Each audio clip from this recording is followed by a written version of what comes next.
sahbihi wa man wala. La haula wala quwwata illa billah. Amma ba'd. Para ikhwan fillah, Bapak dan Ibu jamaah dan pengurus Masjid Jami'ul Ikhlas Sultan, yang mudah-mudahan kita semuanya ada di dalam rahmat Allah Subhanahu wa taala. Setelah memuji Allah dan shalawat salam kepada Rasulullah sallallahu alaihi wasallam, selanjutnya saya masih sempat mengucapkan selamat Idul Fitri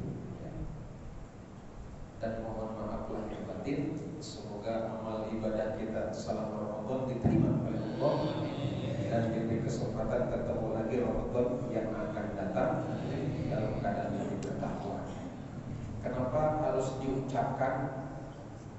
Karena keberhasilan kita di bulan Ramadan itu semata-mata memang anugerah rahmat karunia dari Allah Subhanahu wa taala. Anugerah bagaimana? Bayangkan saja, tubuh kita kecil-kecil, ya alhamdulillah. Napas juga pendek-pendek, ya. Umur juga pendek-pendek. Tapi alhamdulillah Allah kasih kita lulus puasa sebulan Ramadan. Bukan cuma lulus puasa Ramadan, juga lulus tarawih. Alhamdulillah, masya Allah, sebulan tarawih, masya Allah. Bahkan juga bisa lulus khatam Al-Quran, ya Allah, bisa berkali-kali. Nah, itu semata-mata la haula wala quwwata illa billahil azim. Padahal orang dulu badannya 30 meter, lebarnya bisa 3 meter. Masya Allah, kalau dia puasa itu makan sate 100 tusuk, cukup gak kira-kira? Masya Allah, tinggi 30 meter. Masya Allah, kita alhamdulillah nggak makan dari pagi sampai sore, tapi buka puasa cukup makan sebentar udah begah, dan lulus sampai sebulan penuh. Dan karena itu kita dikatakan kembali fitrah. Kullu mauludin yuladu 'alal fitrah. Setiap anak yang lahir dalam kondisi suci, setiap usai Ramadan kita kembali suci. Alhamdulillah. Makanya kalau mau mati sekarang enak ini, ya. Jadi kalau mau mati sekarang, kenapa? Lagi suci. Apalagi yang habis puasa Syawal. Wah udah enak banget udah. Jadi belum punya apa lagi? Belum punya dosa. Habis kita ibadah full. Nah, kalau mati sekarang ya. Cuma jangan maksain diri, ya. Alhamdulillah, ya syukurillah, sehat walafiat. Berarti dikasih kesempatan. Mudah-mudahan Ramadan yang akan datang akan lebih baik lagi. Amin. Ya Rabbal alamin. Jadi saya ucapkan selamat, ya, selamat ya Pak ya. Badannya kecil, umurnya pendek, giginya juga rapuh, tulangnya rapuh, tapi bisa puasa sebulan penuh, bisa tarawih sebulan penuh, bisa tadarus sampai khatam Al-Quran, bisa nyantunin ngasih makan orang-orang yang kelaparan. Ini kalau bukan karunia Allah nggak bakalan sah. Nah, dalam kondisi yang sudah fitrah seperti ini, ayo kita jaga, karena mencegah lebih baik, ya, daripada mengobati, ya. Mari kita cegah diri kita jangan sampai kotor banget, ya. Jadi dengan cara apa? Kita lanjutkan musyawarah kita, ya, muzakarah kita, ya, bukan ngaji ini, ya. Kalau ngaji itu orang alim yang ngaji nggak punya ilmu. Kalau ini sama-sama kagak punya ilmu, ya. Jadi kita ngapain? Muzakarah aja deh, musyawarah, ya. Jadi karena kita muzakarah, kita cuma baca, dan mudah-mudahan Allah kasih kita paham dan kita bisa amalkan. Masih dalam kitab yang sama, Mukasyafatul Qulub, tulisan Hujjatul Islam Imam Al-Ghazali Abu Hamid Muhammad bin Muhammad. Al-Babus Sadisu fil Ghaflati, bermula ini bab yang ke-6 fil Ghaflati, bahasan tentang ghaflah. Ghaflah lalai. Kalau ghaflah itu lawannya zikrul khafi. Jadi zikir ada dua. Ada zikir jahar, ada zikir sir. Ada zikir lisan, ada zikir qalbi. Nah, kalau zikir lisan itu lidahnya bergerak-gerak, suaranya terdengar, isinya pujian dan puji kepada Allah Subhanahu wa ta'ala, serta tahmid, ya, syukur, istighfar, dan seluruh yang berkaitan dengan pengabdian seorang hamba kepada Allah Subhanahu wa ta'ala. Lawannya zikir lisan, zikir lisan lawannya meneng. Jadi meneng, diam, itu lawan zikir. Nah, kalau ghaflah, lawan ghaflah adalah zikrul khafi atau zikir qalbi atau zikir sir atau ingatan selalu eling. Wah, kata orang kampung eling. Nah, ingat. Nah, orang-orang yang ingat lawannya orang yang ghaflah. Dan kita disuruh ingat sebanyak-banyaknya.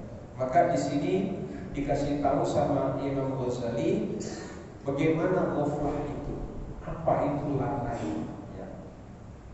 Kata beliau, al-ghaflatu tazidul hasrata. Ghaflah, lalai itu akan menambah yang namanya penyesalan. Jadi kalau kita lalai, ujung-ujungnya nyesel. Nyesel banget. Kenapa? Lalai. Al-ghaflatu tazilun ni'mata, bisa menghilangkan nikmat. Orang lalai betul-betul kehilangan nikmat. Wa tahjubu 'anil khidmati, bisa menghalangi khidmat. Ya. Kalau enggak ghaflah, dia dapat khidmat, dapat penghormatan, bantuan, pelayanan. Ya. Tapi gara-gara dia lalai, nggak ada yang layanin. Ya. Wal ghaflatu tazidul hasada, bahkan ghaflah, lalai, bisa nambah yang namanya hasad, iri, dengki. Jadi orang iri dengki sebabnya salah sendiri. Kenapa? Ghaflah. Karena dia lalai, orang-orang tuh aktif. Ya. Ada yang berpikir, ada yang taklim, ada yang mengkaji, ada yang meneliti, ada yang langsung exit melakukan kegiatan-kegiatan. Ya. Dia ghaflah. Akhirnya orang-orang sukses, dia kececer-cecer. Akhirnya yang timbul hasad saja. Juga menghilangkan khidmat. Orang-orang yang tidak ghaflah, orang yang aktif, ya, baik itu lisannya, baik itu hatinya, pikirannya, anggota tubuhnya, itu aktif melakukan kebaikan-kebaikan, beramal soleh, mendapatkan kebaikan dan kebajikan. Karena kebaikan dan kebajikan, maka banyak yang berkhidmat, banyak yang membantu, banyak yang melayaninya. Orang yang ghaflah nggak ada yang melayani. Juga tazilun nikmat, menghilangkan nikmat. Kalau lalai nggak dapat nikmat, nikmat yang ada hilang. Bahkan tazidul hasrata, menambah yang namanya penyesalan. Cuma ngenes saja. Sebabnya satu, lalai. Jadi lalai itu hati, pikiran. Kalau hati dan pikiran lalai, anggota tubuh pun ikut lalai. Hukiya'anna ba'dus salihina ra'a ustadzahu fil manam. dihikayatkan anna bahwa ba'dus shalihin, sebagian hamba-hamba Allah yang saleh, ra'a ustadzahu, pernah bertemu kepada gurunya fil manam, di dalam mimpi. Jadi pertemuan orang hidup dengan orang mati, wasilahnya, medium perantaranya adalah mimpi. Itu Allah yang beritahukan. Ya. Fasa'alahu, maka orang soleh ini bertanya kepada gurunya. Di dalam mimpi itu dia bertanya, ayyul hasrati a'zamu indakum, wahai tuan guru, engkau mulia, adakah penyesalan setelah mati, dan apa penyesalan yang paling besar? Maka kata tuan guru, ya, faqala hasratul ghaflati, penyesalan yang paling besar adalah karena lalai. Jadi hadirin, gara-gara lalai jadi bodoh, gara-gara lalai jadi miskin, gara-gara lalai jadi jelek, ya. Gara-gara lalai nggak punya kawan, gara-gara lalai menderita, gara-gara lalai dibully, gara-gara lalai nggak ada yang nemenin. Lalai. Tapi orang-orang yang aktif dia akan sukses, ya. Sukses dari agamanya, sukses ilmunya, sukses ekonominya, sukses peradabannya, dan sukses tubuhnya. Masya Allah, ya.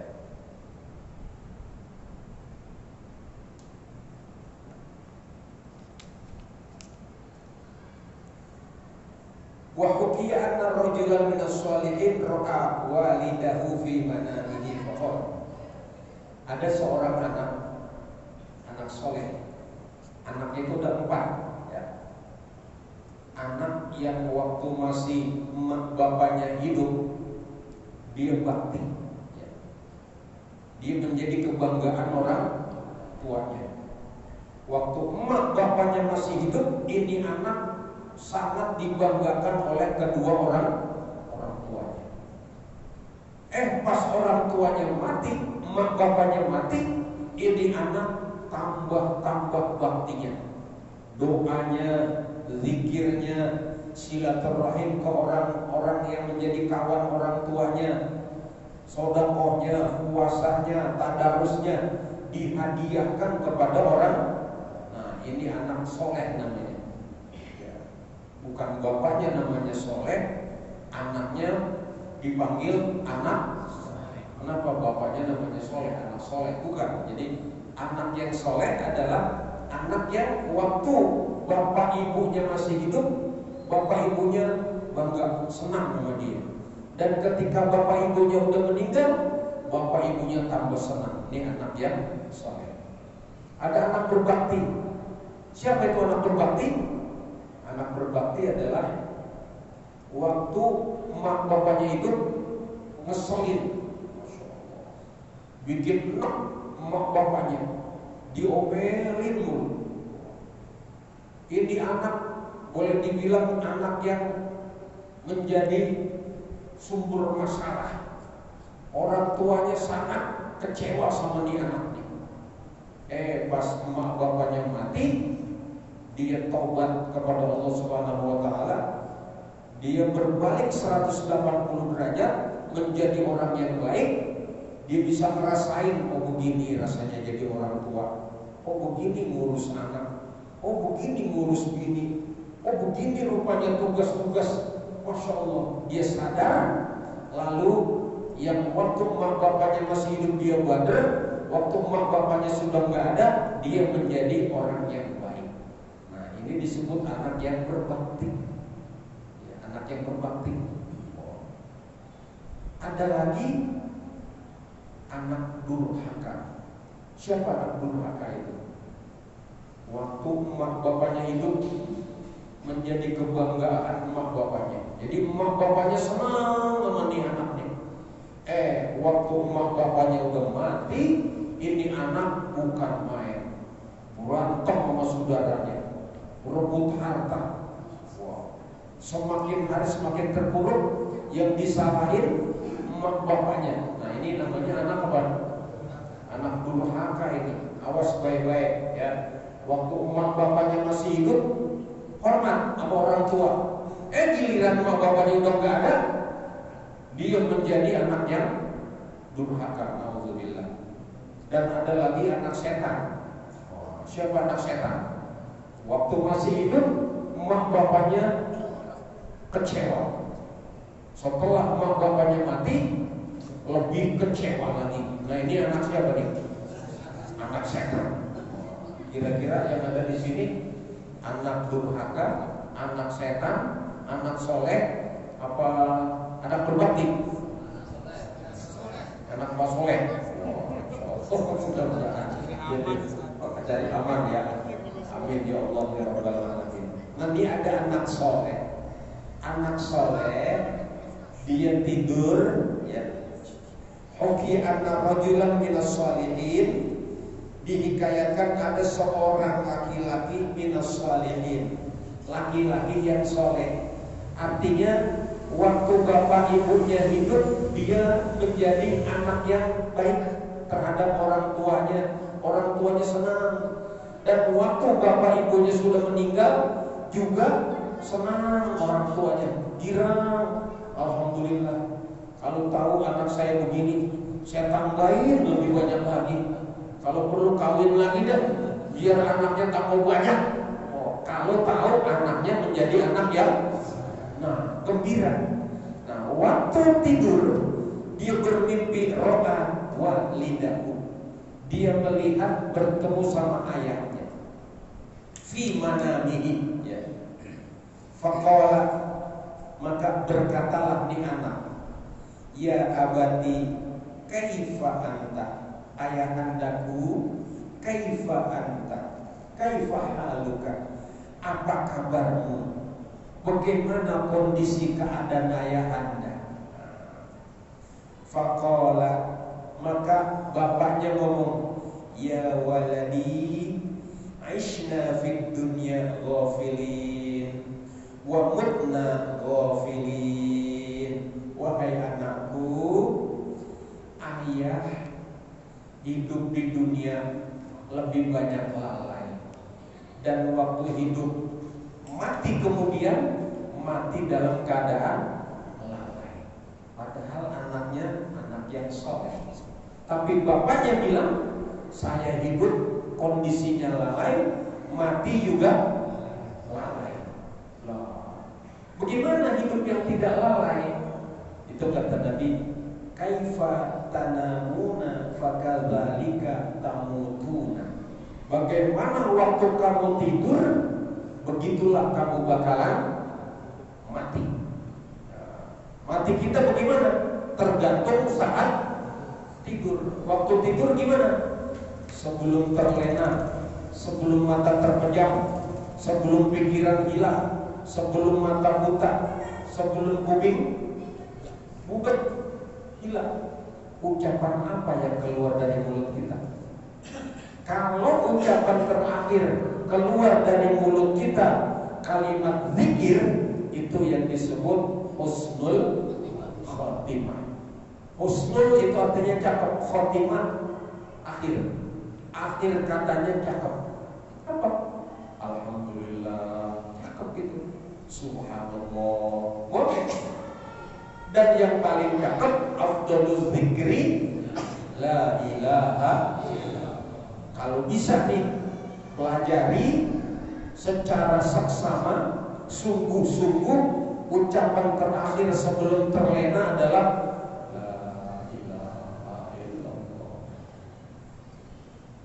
jadi gimana caranya?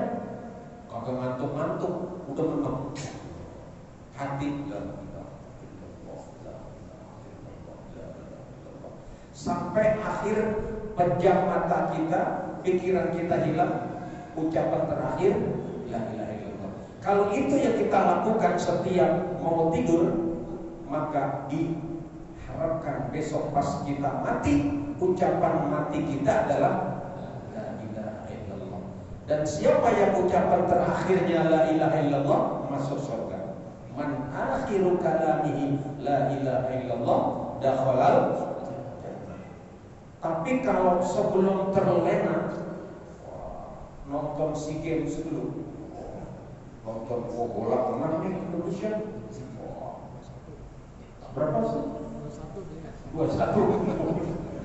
Menang nih. Sampai ditonton itu, lalu terlena tidur. Maka besok waktu mati, matinya juga seperti itu. Selalu mati, lagi nonton TikTok mati. Kenapa? Karena waktu hidupnya itu yang menjadi kebiasaan. Begitu juga kaifatul qubur wa kadzalika tub'atsuna yaumil qiyamah. Bagaimana waktu kamu bangun tidur, begitulah kamu akan dibangkitkan pada hari. Kalau bangun tidur kita, HP mana HP? Baru bangun, HP mana? Bu, HP mana bu? Besok pas bangkit dari dalam kubur, wa nufikha fis-sur, ketika ditiup trompet, apa yang dia katakan? Ya wailana man ba'atsana min marqadina hadza ma wa'ada ar-rahman wa sadaqal mursalun. Tapi kalau yang bangun tidur zikir, bangun dia, alhamdulillah masih hidup, alhamdulillahilladzi ahyana ba'dama amatana wa ilaihi nusyur. Itu suara Pak Haji Sudrajat ya kayaknya ya. Bangun jam 4 kurang 2 jam, masih lama. Bangun, pas mendusin, alhamdulillah. Nah kalau dia mendusin, dia ucap alhamdulillah, bangun. Kalau kata orang tua, jangan turun dulu, duduk, ngumpulin nyawa dulu. Jangan main langsung turun, ntar kesleo, setruk deh. Ya. Duduk dulu, lempengin dulu. Alhamdulillah, alladzi ahyana ba'dama amatana wa ilaihi nusyur. Baru turun ke kamar mandi, ya, bersih-bersih, bersuci, pergi ke masjid. Sampai kemudian habis sholat zikir. Itu namanya enggak ghaflah. Kalau orang bangun tidur begitu, kaifatul qubur fakadzalika tub'atsuna yaumil qiyamah. Bagaimana orang bangun tidur, begitu juga dia akan saat dibangkitkan pada hari kiamat. Pas dibangkitkan, orang mati semua, ditiup trompet yang kedua, bangun semua. Nah, ada yang berteriak, ya laitani kuntu turaba. Ada yang teriak, Rabbana farjinna na'mal ghairal ladzi kunna na'mal innana 'amilun. Tapi ada yang berteriak, alhamdulillahilladzi sadaqana wa'ada wa awrasana al-ardha natabawwa'u minal jannati haitsu nasha fa ni'ma ajrul 'amilin. Alhamdulillah, alhamdulillah. Siapa itu? Yang bangun tidur zikir. Waktu mau tidur zikir. Waktu dia kondisinya ngapain aja, uzkurullaha dzikran katsira. Bahkan kata Allah, kadzikrikum aba'akum aw asyadda dzikra. Seperti ingat sama bapak sendiri. Bahkan lebih hebat lagi, lebih ingat lagi kepada Allah dibanding ingat sama bapak. Kan kalau Pak duit, Pak bini mau beranak Pak beras habis, mertua la ilaha illallah. Kita disuruh lebih dahsyat lagi ingat kepada Allah Subhanahu wa taala. Jadi anak yang soleh saja ketika bertemu sama bapaknya di dalam mimpi, maka kata bapaknya, wahai anakku, hidup kita di dunia lalai, mati juga lalai. Mana mati lalai? Mati tidak berzikir. Jadi mati ngapain? Lagi main TikTok, mati. Nauzubillahi min dzalik. Apalagi lagi main gaplek, lagi main catur, sokak-sokel, mati mati. La ilaha illallah. Nauzubillahi min dzalik. Itu namanya lalai. Ya.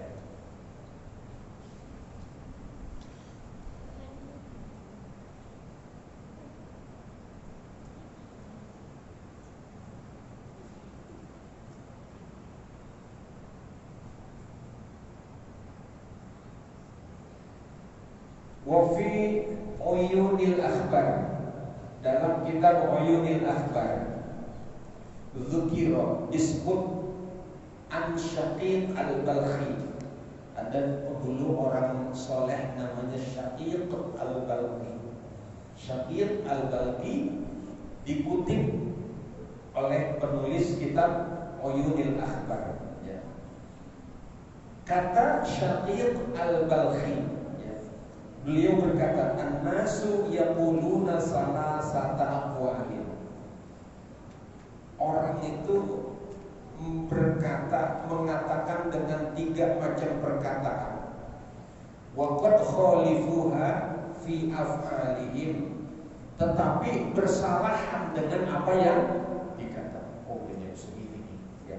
Ada orang mulut enggak sesuai dengan perbuatan. Apa? Nahnu abidullah wa hum ya'maluna amalul ahrar. Hampir semua orang ngomong, kamu hamba siapa? Hamba? Kamu hamba siapa? Hamba Allah. Tapi kerjaannya ternyata bukan pekerjaan seorang budaknya Allah, tapi budak dunia. Contoh, lagi dipanggil hayya 'alas shalah. Kalau budak Allah lari mencir, tinggalin semua pekerjaan karena dipanggil sama raja, langsung ke masjid. Ini udah hayya 'alal falah, masih ngelapin motor aja, masya Allah. Lalu rumahnya dekat masjid, udah dipanggil hayya 'alal falah, ngelapin apa? Mending motornya cakep. Ya ilaha illallah. Ini ngomongnya kalau ditanya ente hamba siapa? Hamba Allah. Nyatanya perbuatannya, kalau diomelin gini takut banget, tapi diomelin Allah menang bodoh amat. Nah, itu kata daging, ya. Yang kedua, wahada khilafun aidan adalah innallaha kafilun bi arzaqina wa la tatma'innu qulubuhum illa bid dunya. Ngakunya kalau orang nanya, ngomong-ngomong, ente kerja di mana? Kerja di sini. Anak berapa? Segini. Gaji segini. Bisa ya? Bisa punya rumah, punya kontrakan. Nah, itu kan yang ngasih rezeki Allah. Emang yang ngasih rezeki itu siapa? Allah. Ngakunya yang ngasih rezeki adalah, tetapi ternyata tidak tatma'inna qulubuhum billah, tapi tidak nyaman dengan jaminan dari, enggak nyaman. Enggak. Oh ya sholat lu, kerjaan gua ditanggung. Ntar kalau gua udah kaya, udah kaya katanya, masya Allah. Lagi rapat berarti enggak percaya dengan jaminan itu. Ya, yang ketiga kata beliau, la budda lana minal maut wa hum ya'maluna a'mala min man la yamut. Semua orang kalau ditanya, si itu udah mati, ente ntar mati gak? Ya, mati. Percaya gak ente bakal mati? Mati. Percaya akan mati, tetapi ternyata tidak mempersiapkan bekal. Nah, makanya kita tukang bohong tuh 3. Ya. Bohong kita ada 3. Mana bohong kita? Ngaku hamba Allah, padahal hambanya dunia. Ngaku yang kasih rezeki Allah, tapi terima kasihnya bukan kepada, kagak syukur sama Allah.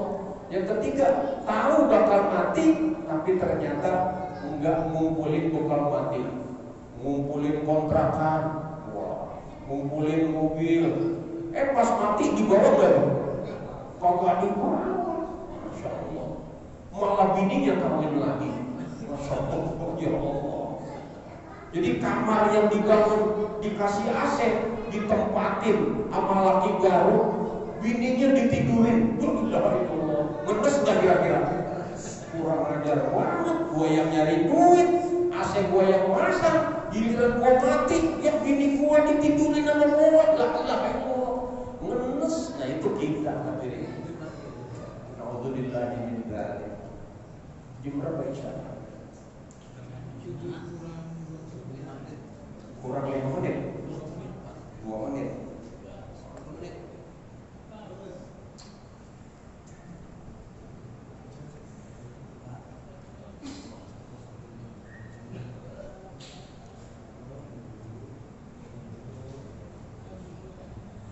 Ada dikhabarkan oleh Rasulullah SAW, Nabi Yakub anaknya siapa?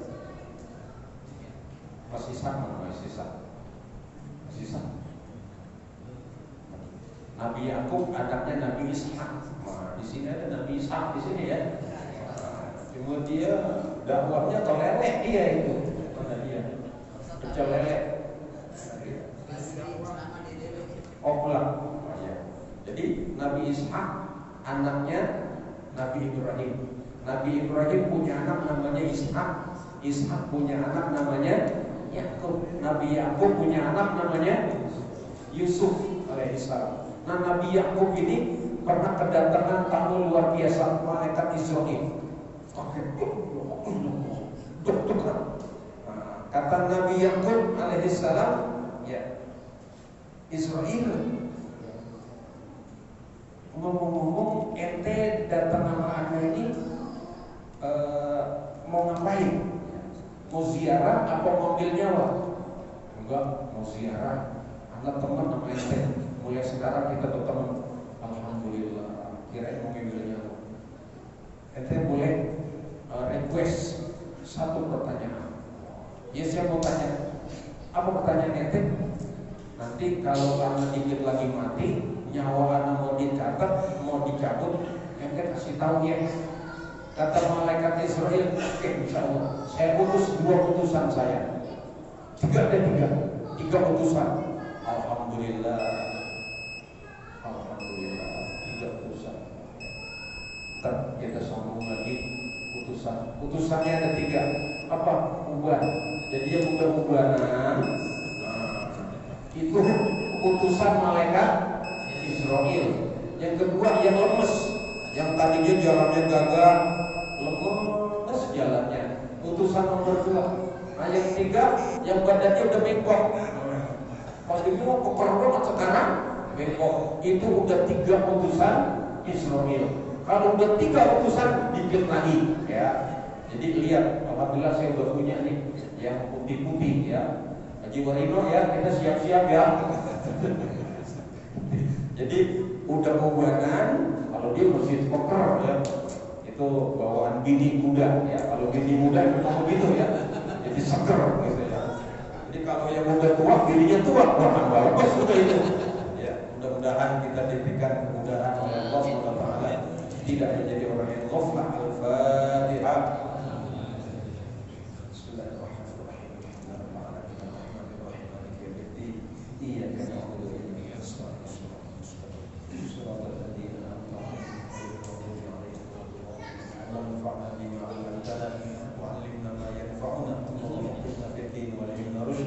اللهم إنا نسألك رضاك والجنة ونعوذ بك من سخطك والنار.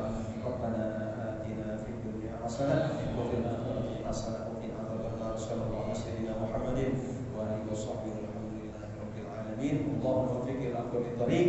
والسلام عليكم ورحمة الله وبركاته.